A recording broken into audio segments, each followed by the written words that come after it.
যোগীপুরে বইমেলায় ষষ্ঠ দিনে অভিনব উদ্যোগ নিল রঘুনাথগঞ্জের উমরপুরে অবস্থিত institute for WBCS free quiz প্রতিযোগিতা।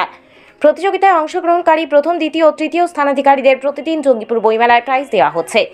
এছাড়া প্রতিযোগিতায় অংশগ্রহণকারীদের ইনস্টিটিউশন ভর্তির জন্য বিশেষ ছাড় দিচ্ছে। দলগত কুইজ ছাড়াও জঙ্গিপুর বইমেলায় আসা সাধারণ মানুষরা কুইজে অংশগ্রহণ করার সুযোগ রয়েছে বলে জানালেন ইনস্টিটিউশন ফর WBCS এর ডিরেক্টর আব্দুল আজিজ। জঙ্গিপুর বইমেলায় আপনাদের কি উদ্যোগ নেওয়া হয়েছে?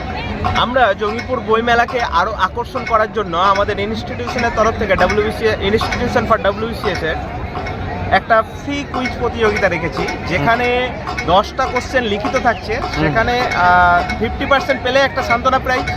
এছাড়া যারা ফার্স্ট সেকেন্ড থার্ড হচ্ছে প্রত্যেক দিনের শেষে যারা ফার্স্ট সেকেন্ড থার্ড হচ্ছে তাদের জন্য একটা প্রাইজ রেখেছি। এছাড়াও ইনস্টিটিউশনে যে অ্যাডমিশন চলছে WBCS ব্যাচ এবং কম্বাইন্ড ব্যাচে, সেই সব ব্যাচগুলোতে অ্যাডমিশনের জন্য আমরা 1000 টাকা ছাড় রাখছি যারা এখানে কুইজে প্রতিযোগিতায় অংশগ্রহণ করছে।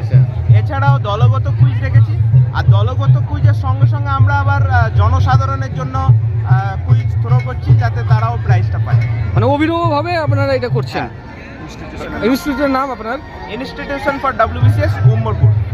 এটা কতদিন থেকে শুরু হয়েছে আপনাদের? 2017 সালে পথ চলা শুরু হয়েছে। এখনো পর্যন্ত অনেকগুলো বিভিন্ন ডিপার্টমেন্টে জব পেয়েছে।